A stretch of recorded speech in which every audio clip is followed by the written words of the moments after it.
Hay una iglesia preciosa que la Biblia describe así, como cuerpo y familia de Cristo, allí donde yo me convertí. Oh, ven, ven, ven, ven, ven a la iglesia de Cristo. Oh, ven donde seas feliz, otro sitio. La paz de Cristo abunde en los corazones de todos los presentes en esta mañana. Vamos a irnos a buscar primera de Timoteo capítulo 6, versículo 11 y 12.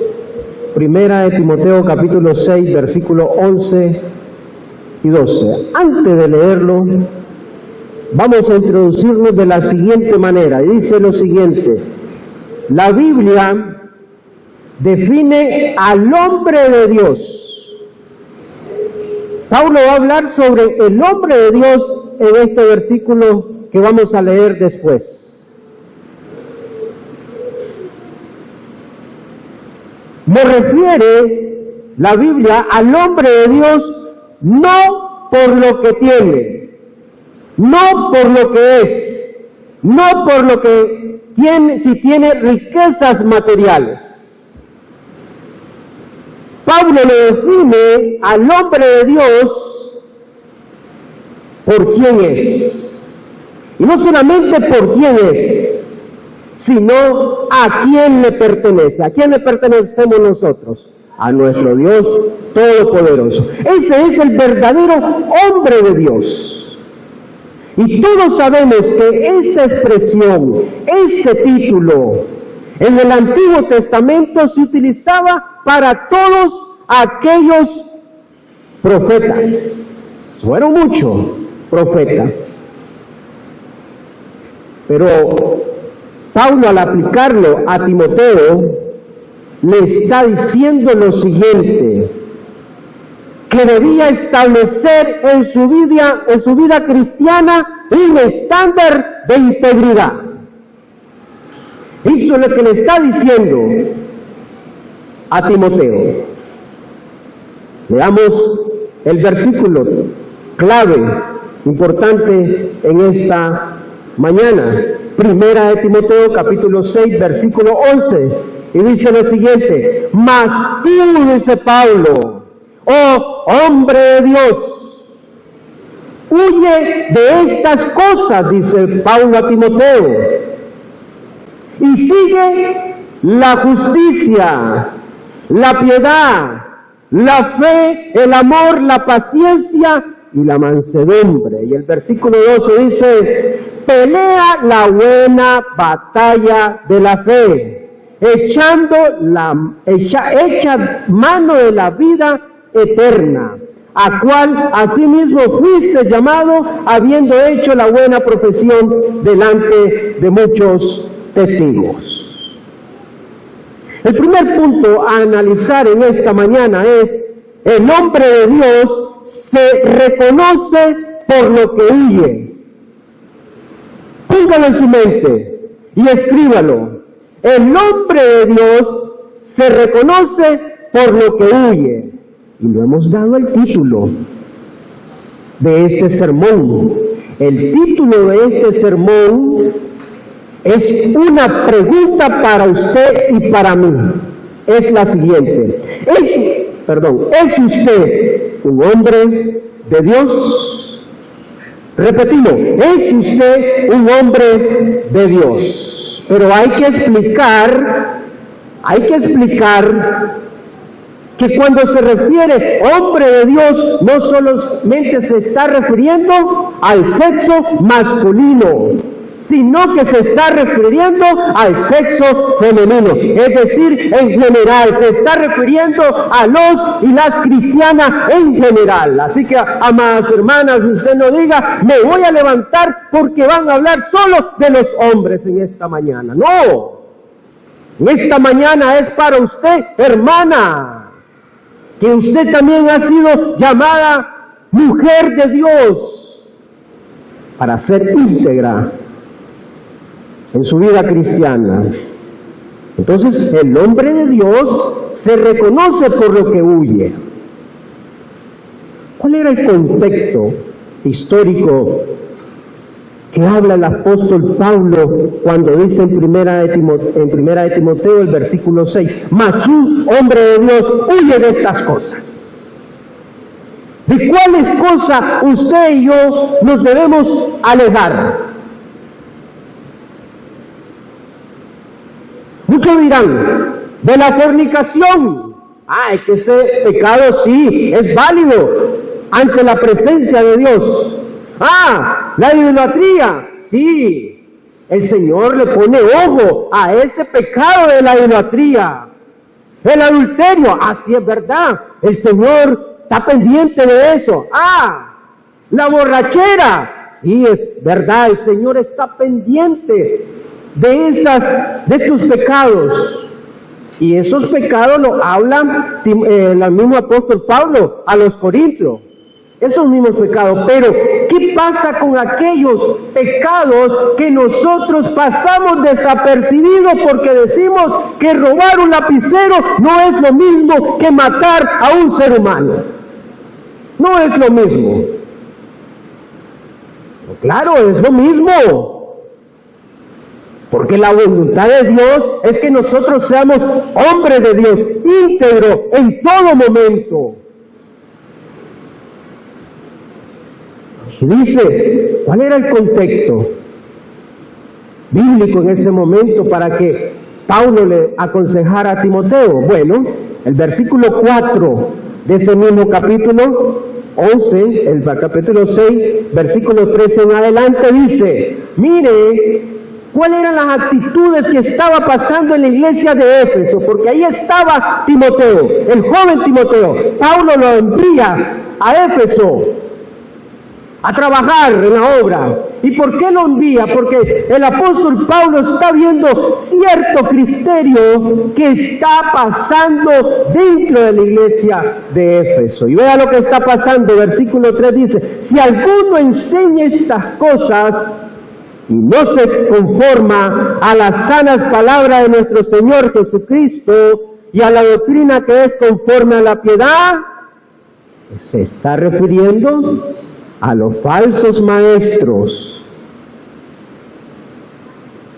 Esos falsos maestros se vestían de oveja para entrar a la iglesia y se pueden estar vistiendo de oveja para entrar en la actualidad a la iglesia de Cristo aquí en Vía Alemania, pero esos hombres supuestos de Dios, cuando ya están acá adentro, se vuelven lobos que quieren destruir a la iglesia. De eso estaba alimentada la iglesia de Éfeso, de falsos hombres que no se estaban conformando con la doctrina de la piedad, actitudes pecaminosas. Y mire qué pasaba con estos hombres, dice el versículo 4, están envanecidos. ¿Qué significa la palabra envanecido? Es decir, estaban llenos de su propia inteligencia intelectual. ¿Usted ha visto los exámenes intelectuales? Hay hombres que superan los rangos de 120, 150, 180. Esos hombres son superdotados en la inteligencia. Hay otros que andamos en la media, 50, 60, 70. Pero estos hombres estaban envanecidos de su propio conocimiento. Muchos de esos hombres están posiblemente dentro de nosotros. Otros posiblemente no están acá porque se creen superior al Señor. Pero le dice Timoteo, esos hombres están envanecidos, pero mire el concepto que tenía el apóstol Pablo sobre estos hombres mentirosos. Sigue diciendo, nada saben. Envanecidos de su inteligencia, nada saben.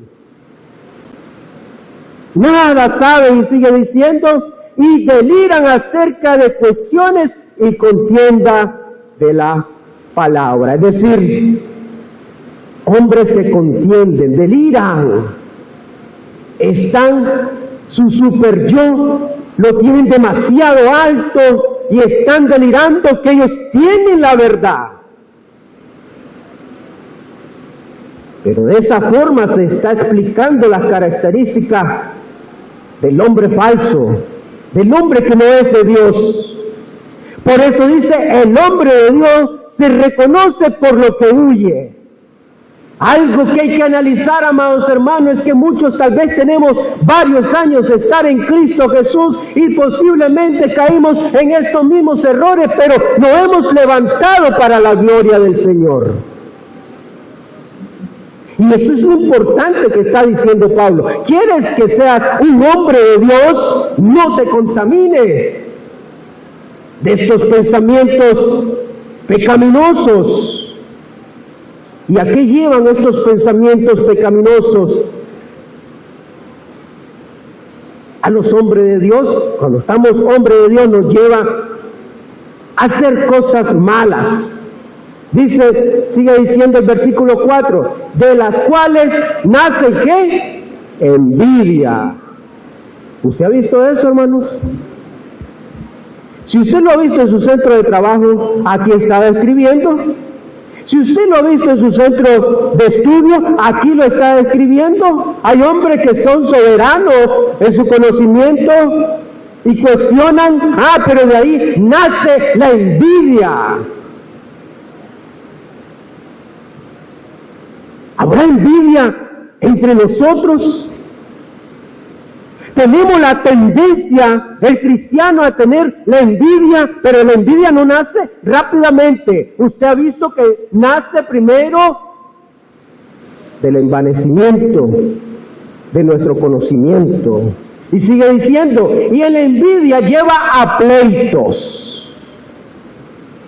Algunos hermanos de muchos años han tenido la experiencia de hombres maestros de la Biblia, de la iglesia de Cristo, que a veces caen en estos errores. Se ponen a discutir cosas que tal vez no edifica la iglesia. Y tal vez no solo se ponen a discutir entre ellos, sino que se ponen a discutir dentro de la iglesia. ¿Y qué va a pasar si se ponen a discutir maestros de esta manera? La iglesia se va a enredar. La iglesia va a empezar a ser desunida. ¿Y qué pasa con estos maestros? Pero la Biblia, y Pablo lo dice, son maestros falsos que no sirven. Solo sirven para realizar pleitos dentro de la iglesia. ¿Nos estamos llenando de estas cosas, amados hermanos? Si nos estamos llenando de estas cosas, tengamos cuidado todos. Levanto yo como primero la mano. Aquí está uno, amados hermanos, de lo que está diciendo. ¿Y para qué el Señor nos está hablando sobre eso el día de hoy? Para que usted reconozca y huya de estas cosas. Huir es una acción. Huir para el cristiano del pecado no es cobardía. No entendamos ese mal concepto que tiene la filosofía humana o aquellos grandes hombres que se creen fuertes, que dicen yo no huyo a un pleito, yo no huyo a algo que puedo realizar. No, en la vida cristiana dice, huyan de la tentación, huyan de estos hombres envanecidos. Huyan de estos hombres que se están enriqueciendo de la palabra de Dios. El versículo 9 y 10 lo explica, que estos mismos hombres estaban tomando dinero por medio del Evangelio, por medio del Evangelio de la piedad. Y nosotros observamos en otras denominaciones cómo supuesto hombre de Dios, maestros, se llenan de dinero, se enriquecen, ya no pueden ir a predicar de Jesús a otro país si no le ponen todas las condiciones. Uno, un avión privado.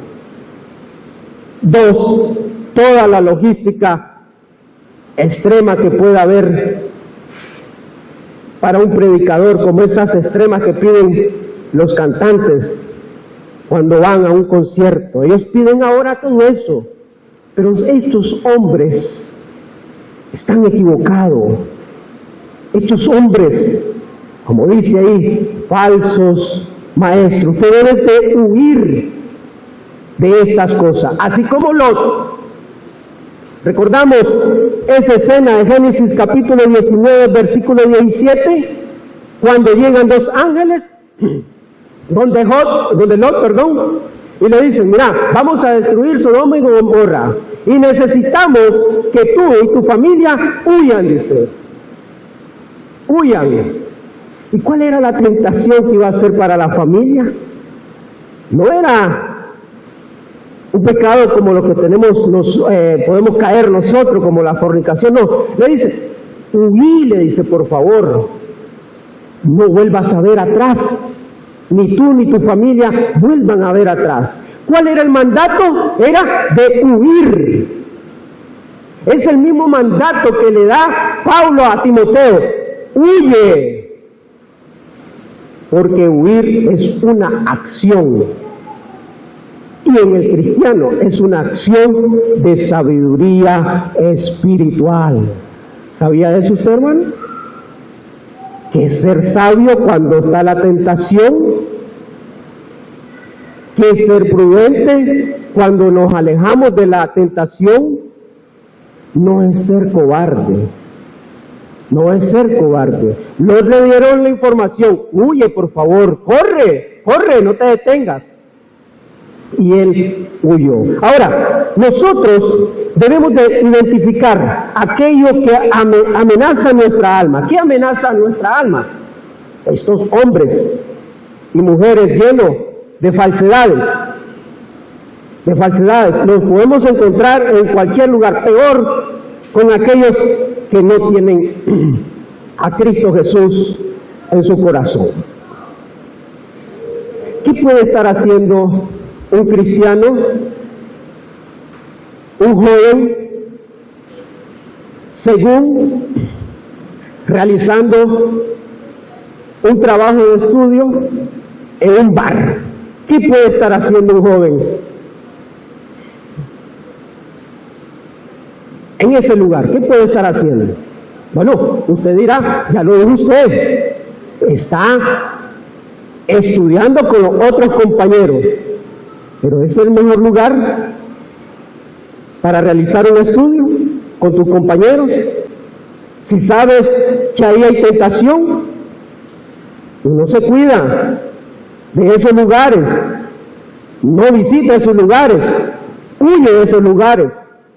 Conversaciones, hay conversaciones vanas. Si usted se acerca a sus amigos de trabajo, ¿qué va a conversar usted con los compañeros de trabajo? Aparte del trabajo, ¿qué va a conversar? Dígame usted, ¿qué va a conversar? ¿Va a conversar de Cristo la persona, su compañero de Cristo? ¿Va a iniciar una plática de Cristo Jesús? No. No va a iniciar una plática de Jesucristo, que es nuestro Salvador. Él le va a hablar de que quiere comprar un auto nuevo, de que quiere superación profesional,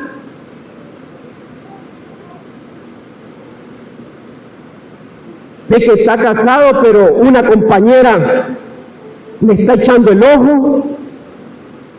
Y esa conversación, ¿va a estar usted ahí, en esa conversación? Para nada. El hombre y la mujer de Dios se retira de eso. De criticar también a nuestros hermanos.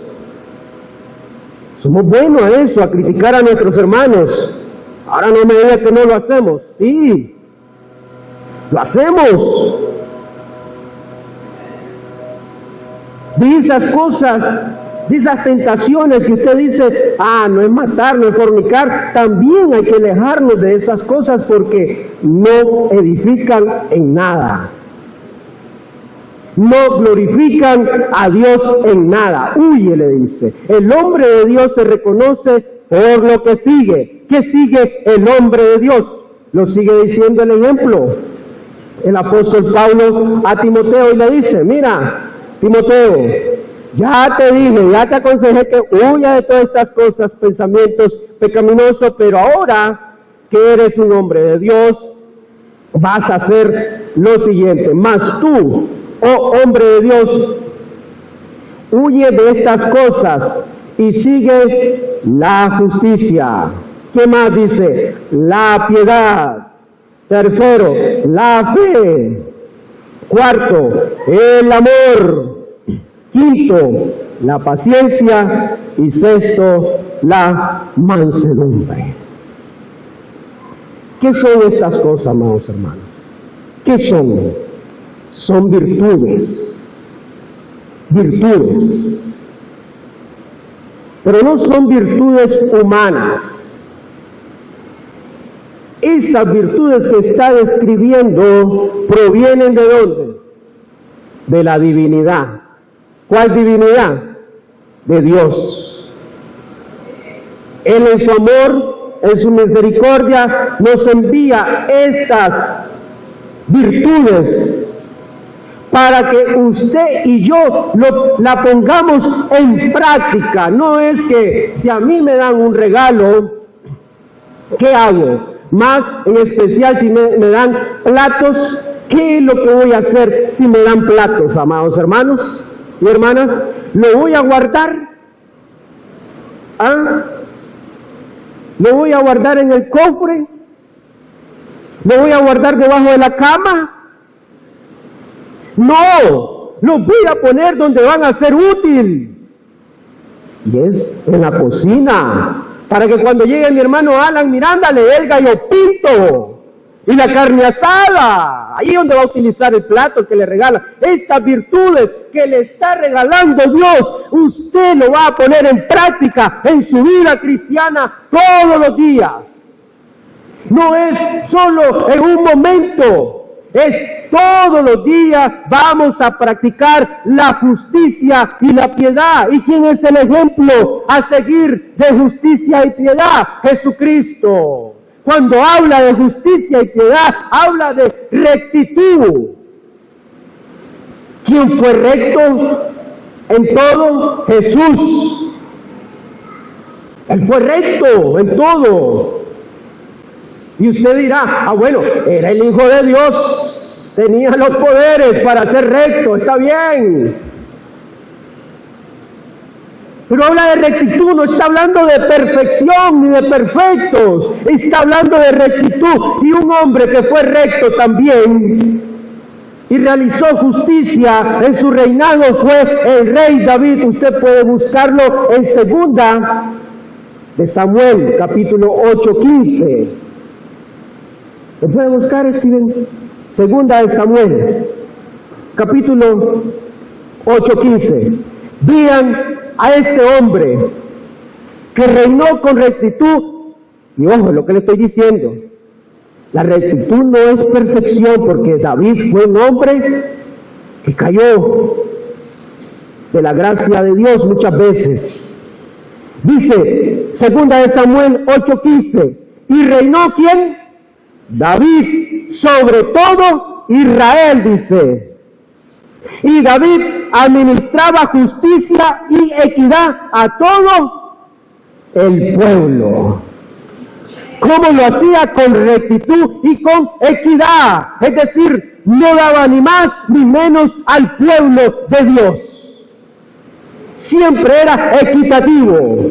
Los derechos para el pueblo de Dios eran equitativos. No es que venía alguien famoso en ese momento y le decía, no, vos sos mi soldado especial. Vos eres mi soldado especial y te voy a salvar de la cárcel. No, él era equitativo. Él llegaba alguien a su presencia que necesitaba justicia y lo hacía como era.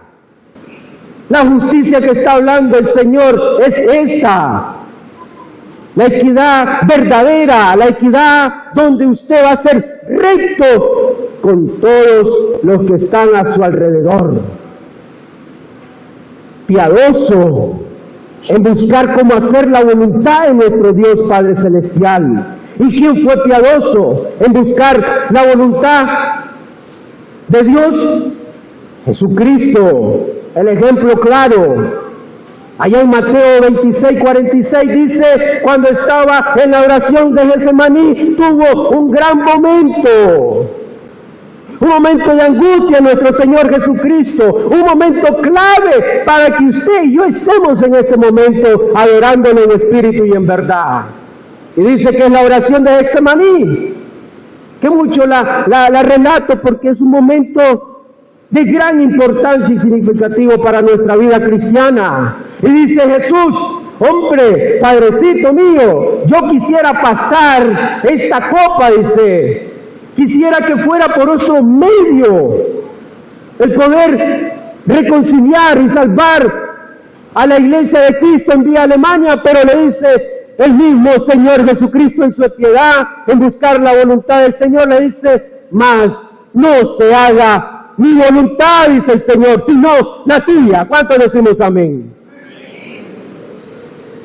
¿Es eso vivir en piedad? En justicia también fe y amor. Jesús vino aquí por amor de cada uno de nosotros. Y Jesús no solamente dijo, yo amo a Alan Miranda, a la iglesia de Cristo en vía Alemania, no dijo solamente eso y se vino ya.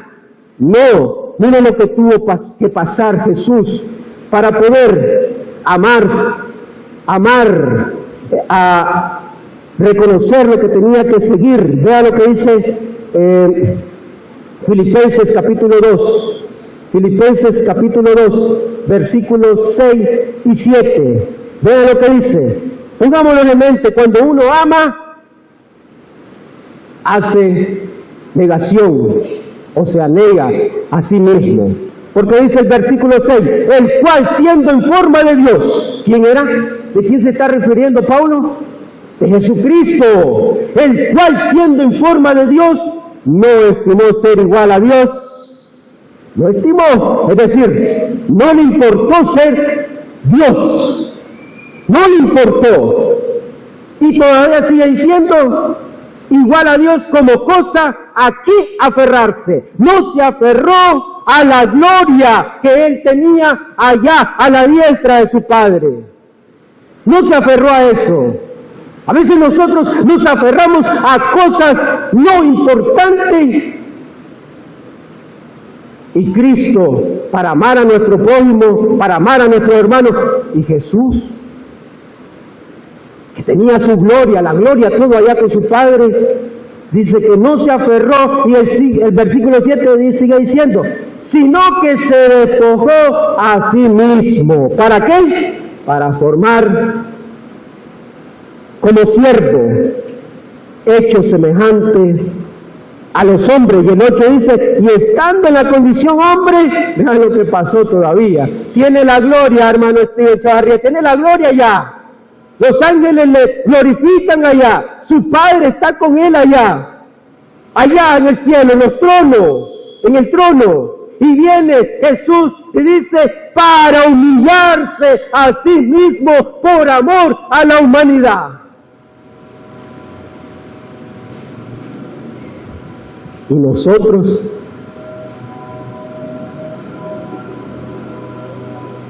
no podemos dar un sacrificio a negarnos nosotros por nuestros hermanos. Nos cuesta negarnos. Y todavía nos cuesta negarnos para ir a predicar el Evangelio de Jesucristo. No es suficiente dejar lo malo, no es suficiente. Hay que perseguir activamente lo bueno. ¿Y cuál es lo bueno? Lo que hemos hablado: justicia, piedad, fe, amor, paciencia, mansedumbre.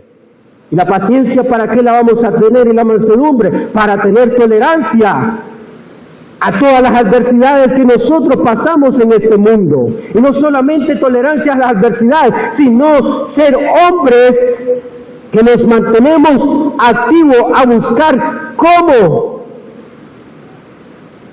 alejar a Satanás. porque Él es el que nos anda buscando a nosotros. Él nos anda buscando. Resistir, dice Pedro. ¿A quién vamos a resistir? Al diablo. Al diablo hay que resistir. ¿Quién resistió la tentación? Jesús. ¿Quién lo llevó al desierto cuando Jesús andaba allá? Satanás le salió en el desierto y le dice: aquí hay comida, ¿tienes hambre, Jesús? Aquí hay comida, toma, te la doy toda. Le dice el Señor: yo no puedo ser tentado. No solamente del pan vivirá el hombre, sino de la palabra de mi Padre, ¿Y para qué, amados hermanos, vamos a desarrollar todas estas virtudes? Para pelear la buena batalla. Versículo 12, y aquí vamos ya terminando. Siempre en el capítulo 11 de Primera de Timoteo, dice lo siguiente: pelea la buena batalla de la fe. Es para eso que nosotros somos llamados hombres y mujeres de Dios, para saber pelear la buena batalla. ¿Y cómo la vamos a pelear? ¿Cómo la vamos a pelear? ¿Con virtudes humanas? ¿Con pensamientos humanos? ¿Con doctrinas humanas? ¿Con nuestra inteligencia humana? No, la vamos a vencer con las virtudes que hemos mencionado. Y el apóstol Pablo se pone de ejemplo allá en 2 de Timoteo capítulo 4, 7, cuando dice: he peleado la buena batalla, dice, la he ganado. A veces nosotros nos cuesta entender lo que estábamos diciendo anterior, que Jesús era Dios. Él era Dios y Él podía vencer. Pero el mismo apóstol Pablo se pone de ejemplo, no para ser orgulloso, sino para que vean que un humano sí puede vencer a Satanás y puede tener una buena batalla. Que dice: he peleado la buena batalla, he ganado la corona de la vida. Pablo era un hombre que estaba lleno de las virtudes de Dios. Pablo era un hombre que tenía el carácter de Cristo, y por eso Pablo escribe estos consejos para cada uno de nosotros. Y la reflexión es, para terminar, después de todo este consejo, después de estas palabras: ¿es usted un hombre o mujer de Dios? Eso queda en reflexión en esta mañana y en la vida cristiana hasta que el Señor nos llame. Por lo demás, Dios bendiga su palabra hoy, mañana y siempre.